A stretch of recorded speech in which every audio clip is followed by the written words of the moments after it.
Hi guys, it's Michaela. So we're finally at the end of the year. Finally, soon we'll get to say goodbye 2020. Can't say I'll miss it. But anyway, I thought it would be a good time to do some hits and misses from the year. So some perfume releases that have been really, really good. Some of them surprisingly so. And then some others that have been not so great or really didn't live up to my expectations much at all. So anyway, let's start. So let's start with the positives. I'll start with the hits. So these are fragrances that I've really enjoyed this year, really great releases from brands. So let's start with probably the most anticipated fragrance of the year, which was Kilian's Angel's Share. I think I've finally gotten over my initial, I wouldn't call it my initial disappointment. I wasn't so much disappointed. I think I just built this fragrance up so much in my head that whatever it smelt like probably would have been met with an ever so slight bit of disappointment.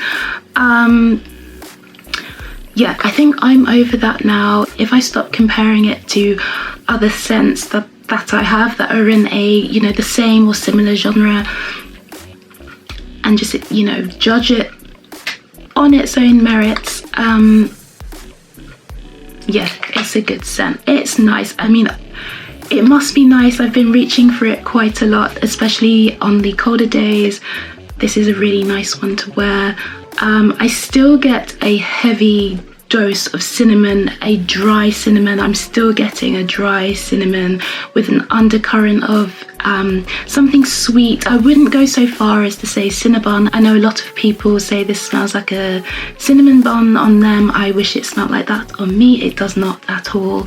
Although having said that, there is a thin trail of something syrupy, something sweet. So that I'm putting down to the praline. You do get a bit, well, I do get a bit of the rum on my skin that lasts throughout. Probably stronger at the beginning, but that's to be expected. Although when I spray this, the smell that's in the air smells divine. That rum note carries so well in the air, but unfortunately it doesn't translate that way onto my skin. But anyway, that said, and having gotten over my initial kind of deflated feeling, coming back to this scent and judging by how much I have worn it in the short time that I've had it, I'd have to say it's one of this year's biggest hits. I've only had this for 2 months now and I have worn it quite a bit. Not sure if you can tell.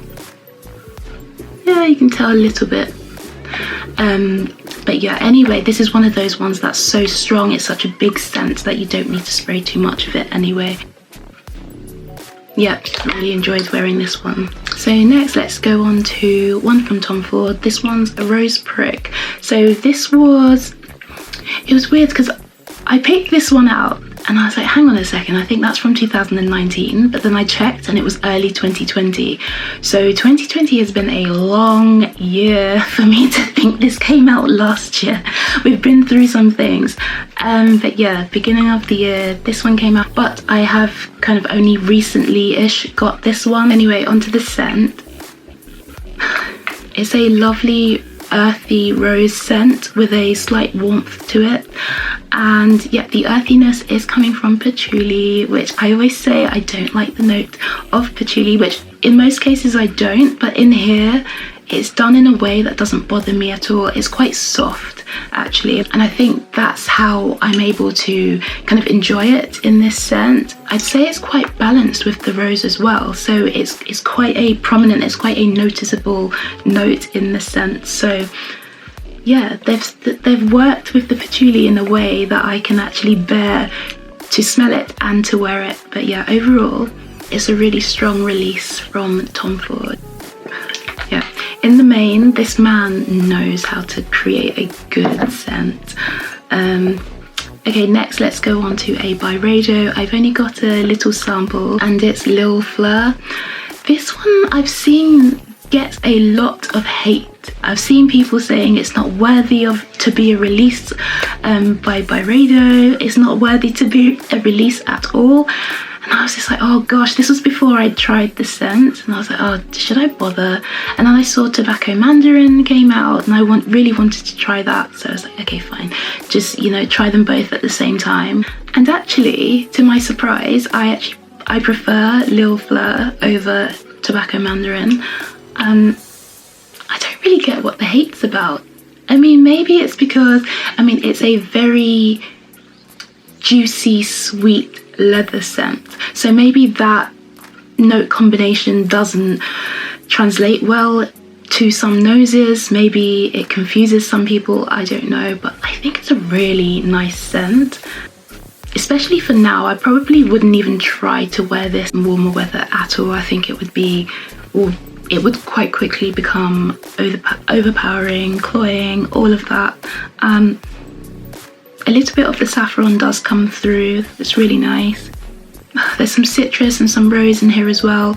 Overall, I really like this scent. I think it's a strong release. So yeah, it just goes to show you can't believe everything you read. Sometimes it's best to just try it yourself, see what you think. Okay, next we have two from Allman Jane's new line, the La Route de la Soie. So I think she originally released 4, which had like Byzance, Tanger, and a couple of others. And now she's added 3 more scents to that collection. So there's Indus, Xandria, and Xa'in. It's like Xa'In. So not quite sure how you pronounce that. Of those 3, Xandria and Jayne were my favorites. So let's start with Jayne. Like, look, you can tell. Like, I've had this, I think they came out end of summer, so around September time. I think it was in September, yeah. So they came out only a few months ago now, and I've still got through like almost half of this spray. But yeah, Xa'in I would probably describe as a very clean, like laundry detergent clean type scent, very musky, quite a bright scent, really nice, like good for everyday, good for work, good, for anything, is really versatile, super long lasting as well. I was really surprised by this. Usually the bright, very clean, musky scents don't excite me too much, but this one, it's really special. Like, it's done in a really nice way. And then that takes me on to Xandria, which is your warmer, spicier, slightly creamier scent.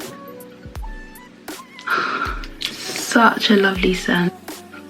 There's rum, there's apple, there's cinnamon, there's amber. There's some woody and earthy notes as well. Oh, it's so nice. Really warm scent, although there's some like musky tones to it as well. I'd say this one is unisex, but the only thing that would probably prevent me from getting a full bottle of this one is the fact that on my skin it tends to veer ever so slightly masculine, and looking at the notes I can't quite tell what could be causing that. Like, there's no clary sage, there's no lavender, so I'm not quite sure what that is. Although there is some palisander rosewood in here, and I'm not quite sure what that smells like as a standalone scent, so it could be that, not sure. But as I said, it's a really stunning scent, so that's why it's on the hits list. Okay, so those were all the hits. So that takes us on to the misses, and I'm thankful to say that there's less misses than hits, so that's always a good thing. But I'll start with another Tom Ford. I just have a decant, and I'm glad I just have a decant because I was so disappointed by this release this year. I was anticipating it so much, probably not as much as Angel's Share, but just a smidge below that. I couldn't wait for Bitter Peach to come out, and seriously, I'm feeling like I needn't have bothered, especially after Lost Cherry, Rose Prick. I thought they were on a roll, and I saw Bitter Peach, and the Bitter Peach was going to have rum in it. I was like, oh my gosh, I cannot wait to smell this scent. And then I smelt it, smelt it again, and each time I was just like, no. There's something that's so, to me anyway, there's something so artificial smelling about it. The rum is stunning, like rum smells really nice, but it's the peach, and I've heard that peach is a really hard note to kind of work with in fragrance. So I've heard it's quite a divisive note. You either love it or you hate it, but I do have a couple of fragrances that do have the notes of peach in them, and especially my Bodicea Adventuress. One of the focal notes is peach, and I love that scent. So they've managed to do it really well. I had a lot of faith in Tom, but no, this, I don't like it. It's just very, it's very piercing, and it lasts on the skin so long, like hours upon hours, which usually would be a good thing, but in this case it just got on my nerves. Even though I was trying to scrub it off, it just wasn't going anywhere. And you know, that would be the case, wouldn't it? Like a scent you love will probably barely last 4 hours, and something that you really just don't want to smell again will last you all day. But anyhow, 2 out of 3 ain't bad. You know, you've got successes in Lost Cherry and Rose Prick. You know, you can't have everything. But yeah, Bitter Peach unfortunately was a miss this year. On to Chanel. So we've got Chanel Coco Mademoiselle. I had a sample of that. I gave it away as soon as I smelt it, because yeah, I should have known I wasn't going to like this one. I don't like the original. I think I smelt the Intense once. I knew I wasn't going to like it, so yeah, that one, you know, I didn't like that one, no surprise there. But I thought I would try the low version, just because people who seem to be staunch fans of the original seemed really disappointed by it. They were saying, oh, there's hardly, you know, it's a shadow of itself, there's hardly any patchouli. And as soon as I heard that, I was like, oh, okay, now I want to try it. So the reason why they hated it, I thought would be the reason why I could potentially like it. And no, I smelled it, and still a little bit too much patchouli for me. It's not just the patchouli, like I said, sometimes it's the type of patchouli, and the one that they use is quite harsh. Like even in Coromandel, I can't stand that fragrance. It's just a really dirty patchouli, and even though in the Coco Mademoiselle low it's meant to be a very light, like bedtime scent, I couldn't wear that to bed. Like that would keep me up all night. But one thing I would say about that scent is that the orange or the citrus notes that they've used in there were really nice, really nice actually. It's just a shame that I could still detect that very dirty patchouli. But anyway, on to the next one. So last on my list of misses is the partner to Angel's Share, and that one was Roses on Ice. Again, I've given that sample away. No need to still have that one, because to me it smells like salad. Like salad. I sprayed it and just the air just filled with cucumber, and I was like, why would Kilian make a fragrance that smelled like cucumber, please? Like it just makes no sense to me. But you know, there's an audience for everything, so maybe there are some people out there who love Roses on Ice and they can't stand Angel's Share. So you know, each to their own. But yeah, that for me, not for me, no thank you. But yeah, that's my list of hits and misses. Some really good releases this year, you know, some nice things to take your mind off of not so nice things going on in the world, and really grateful that the misses list was fairly short. Only 3 that I would say stood out as scents that I just did not like, did not care for this year. So now on to 2021, looking forward to see what it brings. Hopefully there's lots of newness coming, hopefully there's a lot more positivity coming. But anyway, that's it for this video. Thank you for watching, and I will see you in the next one. Bye.